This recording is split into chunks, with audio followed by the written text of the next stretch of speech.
misogyny. The microaggressions that you're talking about are quite tragic, and it's actually quite painful to hear you saying, I needed a job.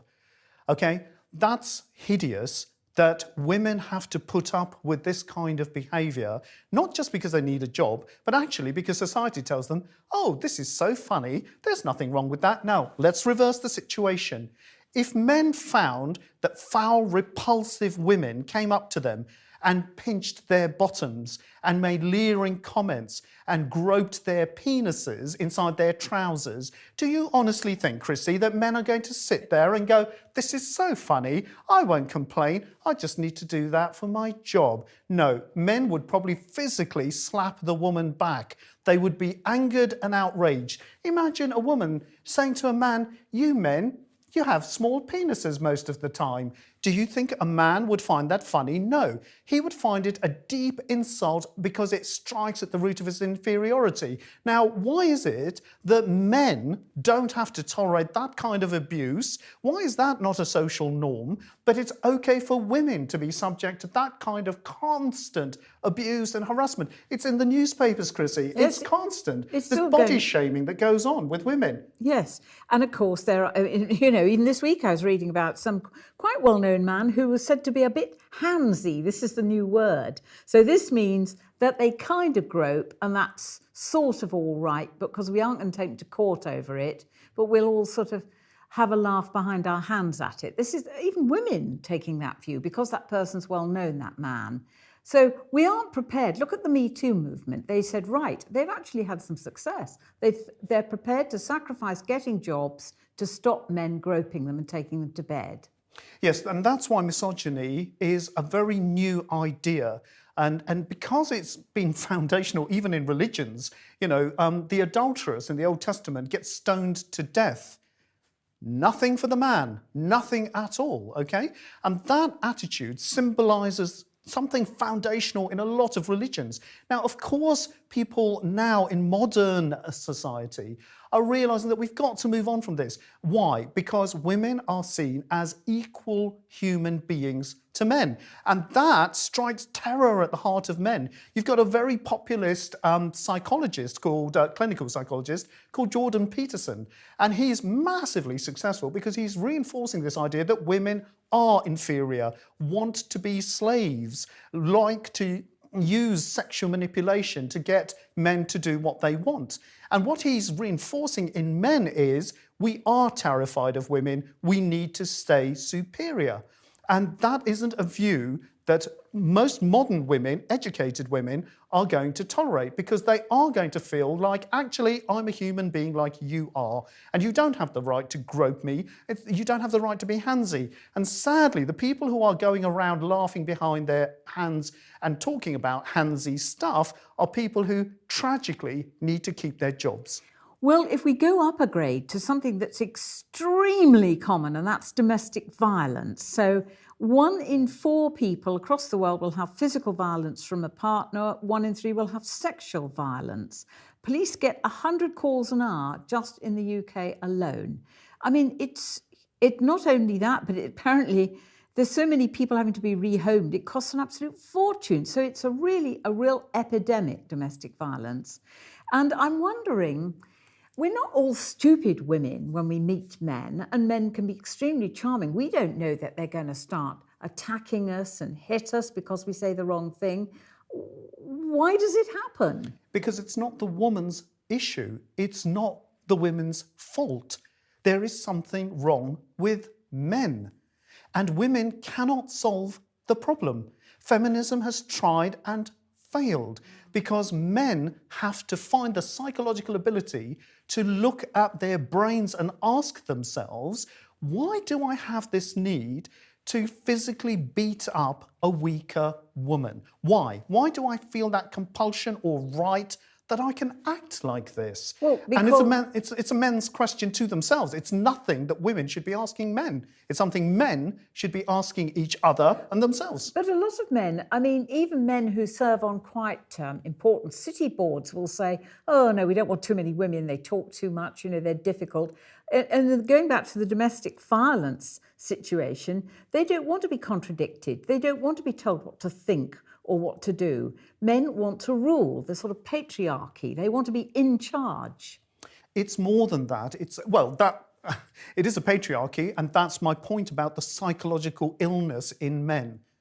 Men are profoundly inferior and profoundly aggressive, and that's biologically wired into their brain.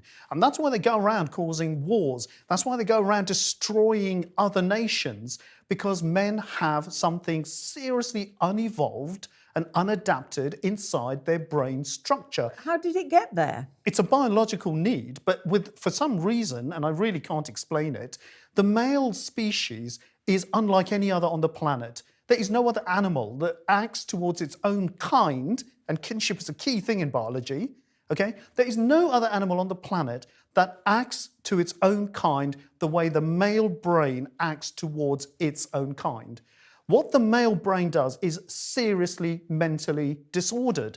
And if you don't understand it as a mental illness and keep just trying to find laws and talk about culture, you will not even come close to the problem because it's a psychological disease. Laws they are trying. The Domestic Abuse Act of 2021 in the UK, and even the EU is trying to persuade its 27 members that hate crime should be on their treaty. So, whether they'll do any good, I don't know, but it's window dressing perhaps.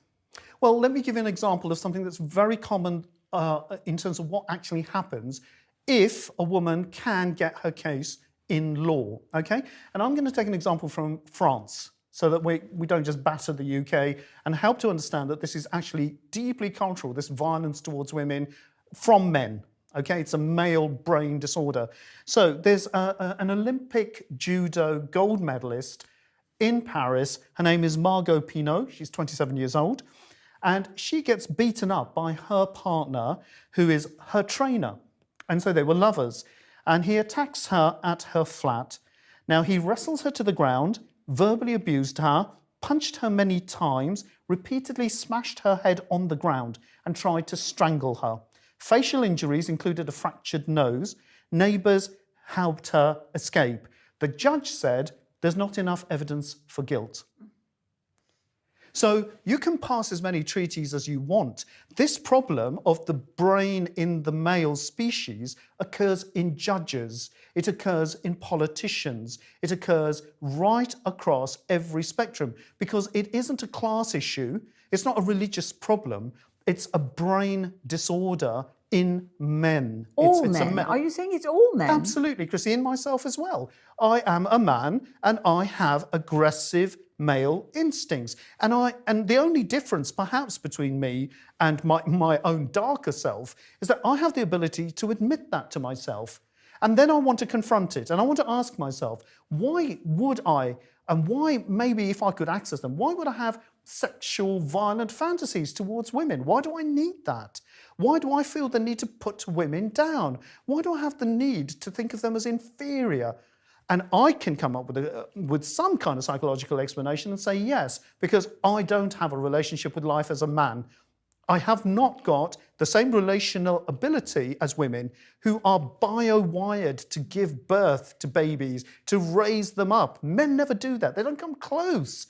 We don't have the brain wiring to do life, and we don't have the brain wiring to do relationship. Those, for men, are acquired traits, and it comes through a huge amount of relational interaction, and thank God, through psychology and psychoanalysis, we can now start asking questions. Men can start asking themselves questions that have never been asked before about why are we so violent as a species? Well, I fear the figures are showing not enough of them are asking the questions. But if we we have a lot of people who watch in these times in South Africa, a lot across Africa and all the world, actually. But I mentioned South Africa because we recently talked to Emily O'Ryan, and she was talking about work they'd been doing there because the problem is so bad of misogyny in South Africa. So let's hear from her. One of the factors which I'd like to talk about, because it affected you as, reasonably young, and that's the violence in South Africa, which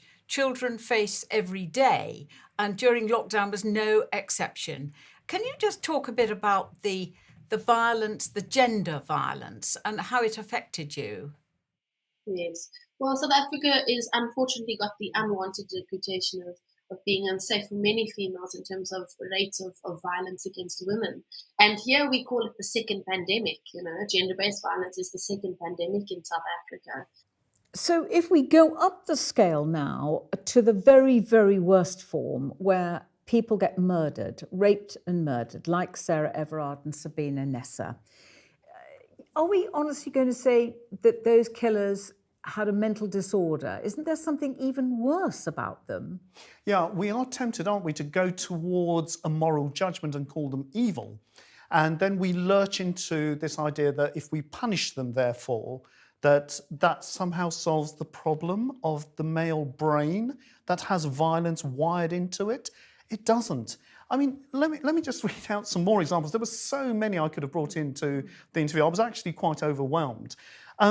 Two Metropolitan Police officers, Dennis Jaffa, Jamie Lewis, circulate pictures of two dead sisters stabbed to death in a park. And they circulate those pictures to friends with jokes. Now, is that not mentally disordered? How could you not say that there is some kind of mental disorder, mental illness in men? And I want to generalise it out to men, because those metropolitan officers are not alone. I could have been one of them. I could have been a sadistic, abusive, murdering, women humiliating person. So what was the difference then? Why aren't you?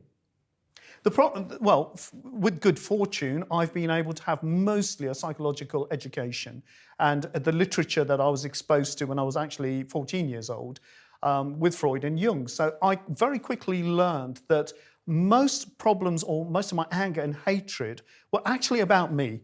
Okay, they weren't about white people. They weren't about not being able to get a job.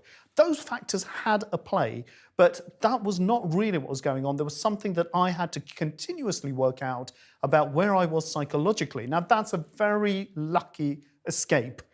Most men are not encouraged to think psychologically. They're taught to block it. They're taught to be manly. So those men that killed those girls, Sarah Everard and Sabina Nessa, did they get off on it? Was it a buzz? Was there sexuality involved? What kind of people do things like that other than misogynists? I mean, as well as misogynists. Well, that's the point, isn't it? That misogyny is a mental disorder. And if you classified it as that, you could easily say, well, clearly, men who circulate pictures of stabbed sisters are mentally ill.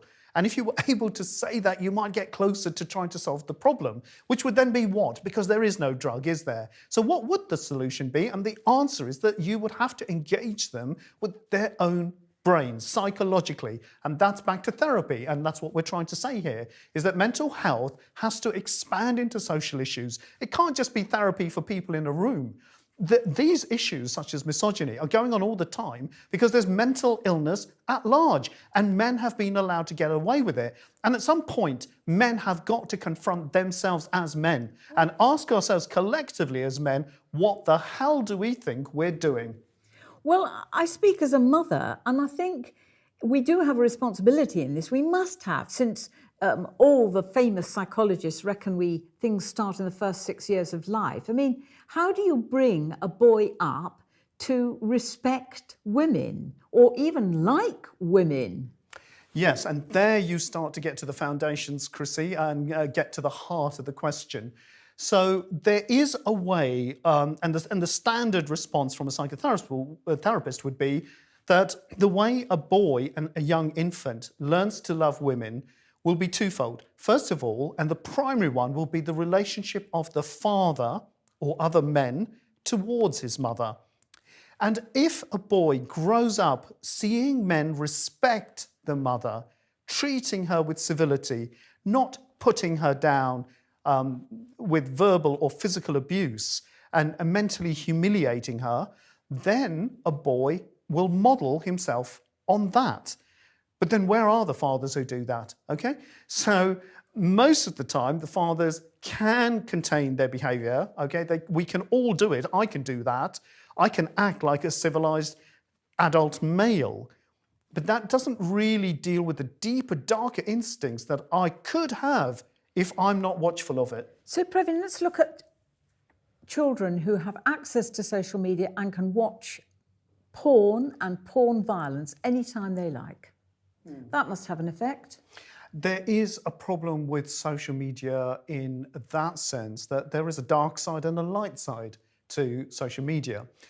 In a positive sense, you can have a lot of group formation, particularly with young people, who are massively neglected by society, who really could not care less about their mental health. So they are left to fend for themselves psychologically. They're psychological orphans trying to find each other and make friends. Now, if those groups have civility and values which aren't violently driven, then you're okay. But if, for example, children do get involved in groups with sexual violence online, I'm afraid, Chrissy, there is no simple answer to that. You can legislate against it, you can try and use internet security measures, but this is something that is out in society happening to young people. So we need to understand the problem in society. And the problem in society is the inferiority, psychological inferiority of the human male brain. So it normalises forced sex with women and violence if you feel like it. Sadly so. There is rape culture and rape porn. And it's also present in a lot of music, notoriously and famously with hip hop and rap, apparently trying to keep it real. Now, you can imagine that women are not going to respond very positively to this kind of feeling that is generated in men. And so what happens is these men become more and more sexually alienated, emotionally alienated, and then they start to complain about it. But it doesn't occur to them, and of course it wouldn't, that their hatred of women, because they're actually sexually inferior, because they're emotionally bankrupt and haven't got a clue about relationships, is what's driving women away. And so men don't get to that point. Instead, you do get all kinds of coaching.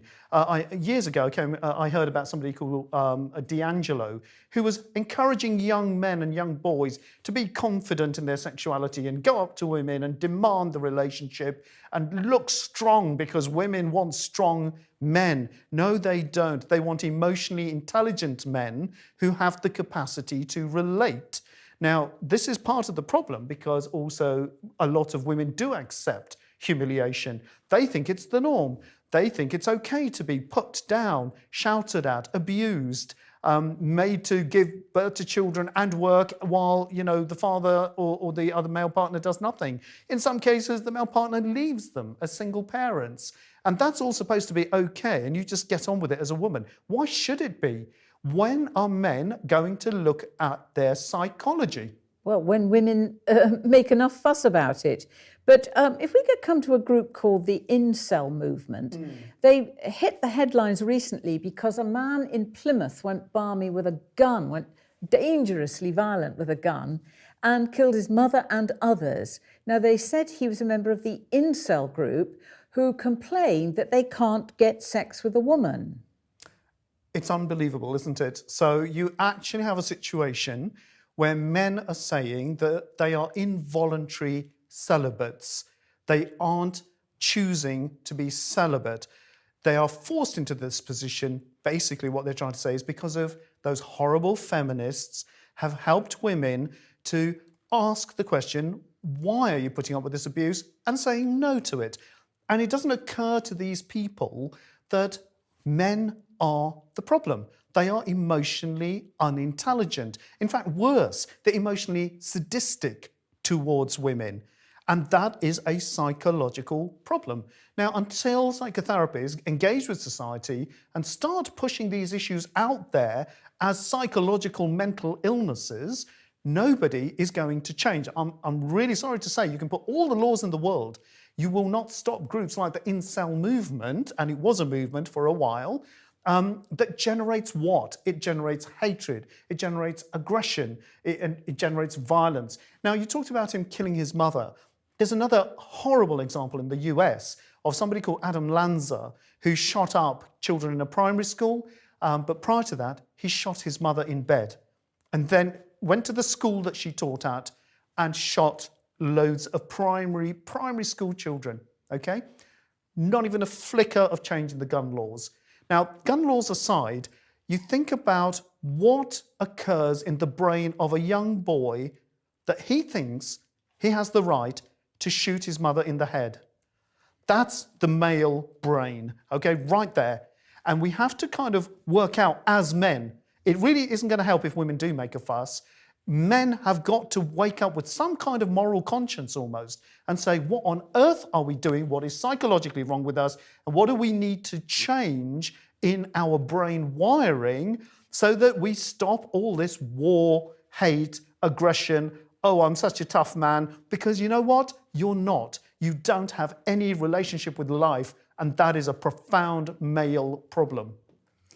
Well, feminism didn't do it, and I wonder who actually would make a difference. Who would these people... I mean, you're talking about millions of men across the world who think like this. What is going to make the difference? Who is going to? Yeah, and this is where I have to default back to Freud and his late works, where he did get very disillusioned with the social potentials of psychoanalysis.